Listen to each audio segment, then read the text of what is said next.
नमस्कार, मैं हूं अंकुर और आप देख रहे हैं सत्य हिंदी का न्यूज बुलेटिन। एक नजर अब तक की सुर्खियों पर। लोकसभा चुनाव 2024 के चौथे चरण की वोटिंग के बाद चुनावी रणनीतिकार प्रशांत किशोर ने बड़ी भविष्यवाणी की है। पीके के नाम से मशहूर किशोर का कहना है कि प्रधानमंत्री मोदी के नेतृत्व में भाजपा तीसरी बार सत्ता में वापसी कर सकती है। एक न्यूज चैनल को दिए इंटरव्यू में पीके ने कहा कि भाजपा के 300 सीटों के मौजूदा संख्या बल को बरकरार रहने की संभावना है। उन्होंने कहा कि मौजूदा आम चुनाव में उत्तर और पश्चिम राज्यों में भाजपा की सीटों में कोई बड़ी गिरावट नहीं दिख रही है। चुनावी रणनीतिकार ने कहा कि जो लोग कह रहे हैं कि भाजपा इस बार 200 सीट भी जीत नहीं पाएगी, उन्हें बताना चाहिए कि भाजपा मौजूदा 100 सीटें कहां हार रही है। पीके ने कहा कि दक्षिण और पूर्व में भाजपा का वोट शेयर और सीटें बढ़ेंगी। अगर आप सब कुछ मिलाकर देखेंगे तो आज भाजपा के पास लगभग 300 सीटें हैं। मुझे इसमें कोई बड़ा बदलाव नहीं दिख रहा है। प्रशांत किशोर ने कहा कि भाजपा को 400 सीटें नहीं मिलेगी, लेकिन इसका मतलब ये नहीं है कि वो 200 से नीचे आ जाएंगे। कांग्रेस नेता राहुल गांधी ने सोनिया गांधी के साथ अपना एक वीडियो मंगलवार को सोशल मीडिया पर साझा किया। इस वीडियो में सोनिया गांधी और राहुल गांधी एक फोटो एल्बम को देखते हुए दिख रहे हैं। इस एल्बम में राजीव, इंदिरा और फिरोज गांधी की पुरानी तस्वीरें हैं। वीडियो में सोनिया और राहुल रायबरेली अमेठी सीटों के बारे में बात करते हुए दिख रहे हैं। दोनों नेता रायबरेली और अमेठी में अपने किए कामों को गिनवाते हैं। राहुल गांधी ने इस वीडियो को शेयर करते हुए सोशल मीडिया पर लिखा है, रायबरेली और अमेठी हमारे लिए सिर्फ चुनाव क्षेत्र नहीं, हमारी कर्म भूमि है, जिसका कोना कोना पीढ़ियों की यादें संजोए हुए है। राहुल बोले, माँ के साथ पुरानी तस्वीरें देखकर पापा और दादी की याद भी आ गई, जिनकी शुरू की गई सेवा की परंपरा मैंने और माँ ने आगे बढ़ाई। राहुल ने कहा कि अमेठी और रायबरेली जब भी हमें पुकारेंगे हम वहां मिलेंगे। बता दें, रायबरेली सीट से राहुल गांधी पहली बार चुनाव लड़ रहे हैं। कांग्रेस नेता सुरेंद्र राजपूत ने एक वीडियो ट्वीट किया है जिसमें पीएम मोदी मंदिर में बैठे हुए हैं, पीछे उनके योगी आदित्यनाथ बैठे हुए हैं। हालांकि योगी का चेहरा ब्लर कर दिया गया है। इसको लेकर सुबह से चर्चा चल रही है। कांग्रेस नेता सुरेंद्र राजपूत ने कहा है कि मोदी जी के सामने आदरणीय महंत योगी आदित्यनाथ जी के चेहरे को ब्लर करना संयोग है या प्रयोग है? क्या योगी जी को किनारे करने की शुरुआत है? इसके अलावा अशोक कुमार पांडे ने कहा है कि ओरिजिनल वीडियो से ये जिसने भी ब्लर किया है एकदम गलत किया है। सिंगल ही दिखाना था तो जूम कर सकते थे। एक मुख्यमंत्री का अपमान किया गया है। यूपी के बाहुबली विधायक रघुराज प्रताप सिंह उर्फ राजा भैया ने लोकसभा चुनाव को लेकर समर्थकों के हुजूम के बीच ऐलान किया है कि वो किसी को समर्थन नहीं देने वाले हैं। राजा भैया ने साफ कर दिया कि वो सपा या भाजपा किसी भी दल को वोट देने के लिए अपने समर्थकों से नहीं कहेंगे।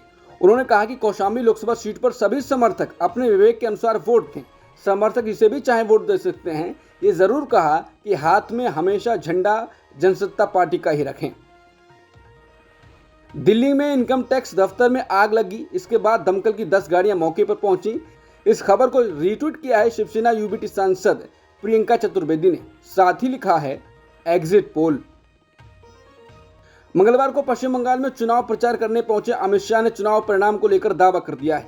गृह मंत्री अमित शाह ने कहा कि 4 चरण के चुनाव में 380 लोकसभा सीटों का चुनाव पूरा हो चुका है। उन्होंने दावा किया कि इन 380 लोकसभा सीटों में से बीजेपी 270 पर जीत दर्ज कर पूर्ण बहुमत हासिल कर चुकी है। अमित शाह ने आगे कहा कि अब आगे की लड़ाई 400 पार करने की है। पश्चिम बंगाल में एक चुनावी रैली को संबोधित करते हुए गृहमंत्री अमित शाह ने मुख्यमंत्री ममता बनर्जी पर वोट बैंक की राजनीति के लिए घुसपैठ की अनुमति देने लेकिन सीए का विरोध करने का आरोप लगाया। शाह ने रैली में कहा कि ममता दीदी सीएए के इम्प्लीमेंटेशन को कभी रोक नहीं सकती, मामला केंद्र सरकार का है। उन्होंने कहा, मैं मथुआ समुदाय को आश्वासन देता हूं कि सीएए के तहत नागरिकता के लिए आवेदन करने में कोई समस्या नहीं होगी। पीएम मोदी ने ज्यादा बच्चा पैदा करने वाले और घुसपैठिया मुसलमानों को कहने पर प्रतिक्रिया दी है। उन्होंने कहा है कि मैं हैरान हूं जी कि जब ज्यादा बच्चे की बात होती है तो मुसलमान का नाम जोड़ देते हैं।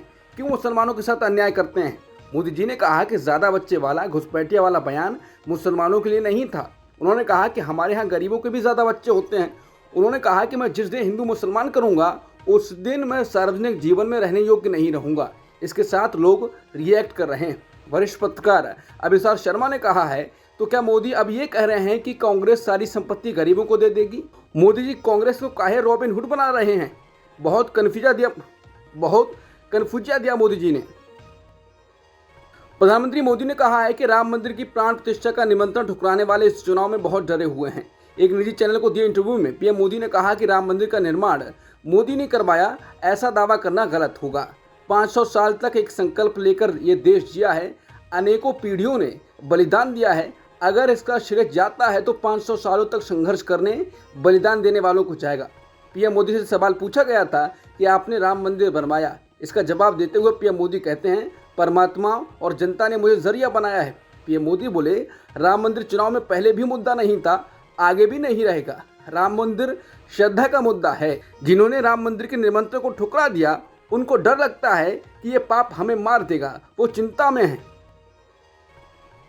राहुल गांधी ने प्रधानमंत्री मोदी पर उनके टेम्पो वाले बयान को लेकर फिर से हमला बोला है।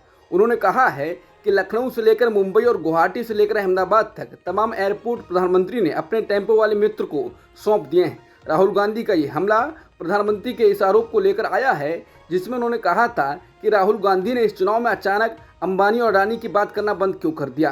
क्या कैश से भरे टेम्पो कांग्रेस तक पहुंच गए हैं? करीब हफ्ते भर पहले आए इस बयान के बाद से राहुल गांधी पीएम पर हर रोज हमलावर हैं। अब उन्होंने एक वीडियो बयान जारी करते हुए पूछा है, देश की संपत्ति कितने टेम्पो के बदले बेची गई? क्या नरेंद्र मोदी जनता को बताएंगे? कांग्रेस नेता प्रियंका गांधी वाड्रा ने कहा है कि मैं प्रधानमंत्री जी को चुनौती देती हूं कि वो एक चुनाव बेरोजगारी और महंगाई के आधार पर लड़ें। वो इस आधार पर लड़ें कि उन्होंने विकास के लिए क्या किया है, जनता को बताएं कि क्या किया है और क्या करना चाहते हैं। प्रियंका गांधी बोली, दिख रहा है कि जनता बदलाव चाहती है। जनता समझ गई है कि महंगाई बेरोजगारी बहुत बढ़ गई है। इसका उन्होंने कोई इलाज नहीं दिखाया है, कुछ नहीं किया है इसको कम करने के लिए, इसलिए जनता नई सरकार चाहती है। प्रियंका गांधी इन दिनों अमेठी और रायबरेली में चुनाव प्रचार कर रही हैं। समाजवादी पार्टी के नेता अखिलेश यादव ने बीजेपी पर आरोप लगाया है। अखिलेश ने सोशल मीडिया प्लेटफॉर्म एक्स पर लिखा है, बीजेपी ने गूगल एड्स पर 100 करोड़ का प्रचार करने का रिकॉर्ड बनाया है। अखिलेश यादव ने कहा, ये जनता का पैसा है जो एक तरफ भ्रष्टाचारी बीजेपी ने चुनावी चंदे के रूप में कंपनियों से बटोरा है और कंपनियों ने मुनाफे के रूप में जनता से वसूला है। दूसरी तरफ कोरोना के दौरान घपले वाला केयर फंड बनाकर भाजपा ने जनता से सीधे भी वसूला है। अखिलेश ने कहा, ये जनता के पैसे के साथ ही नहीं, जनता की भावनाओं के साथ भी खिलवाड़ है। अखिलेश यादव ने लिखा कि बीजेपी सोचती है कि चुनाव वोट से नहीं, नोट और खोट से जीता जाता है। अब की बार जनता ने चारों चरणों में भाजपा को चारों खाने चित करके सारा भ्रम दूर कर दिया है और 7वां चरण आते आते बीजेपी का नाम लेने वाला कोई नहीं बचेगा। अखिलेश ने दावा किया, बीजेपी वोट के नाम पर दिवालिया हो गई है। आप सांसद संजय सिंह ने आज स्वाति मालीवाल के साथ अरविंद केजरीवाल के आवास पर अभद्रता पर बयान दिया। उन्होंने कहा कि कल एक घटना हुई अरविंद केजरीवाल के आवास पर। वैभव कुमार जो कि अरविंद केजरीवाल के पीए हैं, उनके द्वारा स्वाति मालीवाल के साथ दुर्व्यवहार की घटना हुई। स्वाति मालीवाल ने इस घटना की जानकारी दिल्ली पुलिस को दी। घटना निंदनीय है। अरविंद केजरीवाल ने घटना का संज्ञान लिया है और घटना में सख्त कार्रवाई के निर्देश दिए हैं। प्रधानमंत्री मोदी ने आज वाराणसी से तीसरी बार नामांकन किया है। इस दौरान सीएम योगी उनके साथ मौजूद रहे। पीएम मोदी वाराणसी डीएम के ऑफिस पहुंचे तो वहां भारी भीड़ उनका इंतजार कर रही थी। पीएम ने सबका अभिवादन किया और फिर नामांकन के लिए डीएम ऑफिस में गए। पश्चिम बंगाल के मुख्यमंत्री ममता बनर्जी ने एक बार फिर नागरिकता संशोधन कानून को लेकर मोदी सरकार को निशाने पर लिया। उन्होंने एक चुनावी जनसभा में मंच से दावा किया कि बंगाल के 19 लाख मतदाताओं का नाम वोटर लिस्ट से हटा दिया गया। इसके अलावा सीएम ने एक और बड़ा दावा किया। उन्होंने कहा कि इस बार इंडिया गठबंधन को 315 लोकसभा सीटों पर जीत मिल रही है। उत्तर प्रदेश की रायबरेली लोकसभा सीट पर पूर्व कांग्रेस अध्यक्ष राहुल गांधी चुनावी मैदान में हैं। राहुल के खिलाफ भाजपा ने राज्य मंत्री दिनेश प्रताप सिंह को उतारा है। हालांकि बीजेपी के स्थानीय खेमे में दिनेश प्रताप के खिलाफ कुछ असंतोष है, जिससे उनकी चुनौतियां बढ़ गई हैं। कुछ मुद्दों से नाराज होकर रायबरेली सदर से भाजपा विधायक अदिति सिंह और ऊंचाहार से बागी सपा विधायक मनोज कुमार पांडे निर्वाचन क्षेत्र में दिनेश के लिए प्रचार करने से कतरा रहे हैं। इस प्रकार दोनों ही भाजपा को रायबरेली में एक जोरदार अभियान चलाने में मदद नहीं कर रहे हैं। भाजपा सूत्रों ने बताया कि केंद्रीय गृह मंत्री अमित शाह ने अपने रायबरेली दौरे के दौरान दोनों को मनाने की कोशिश की।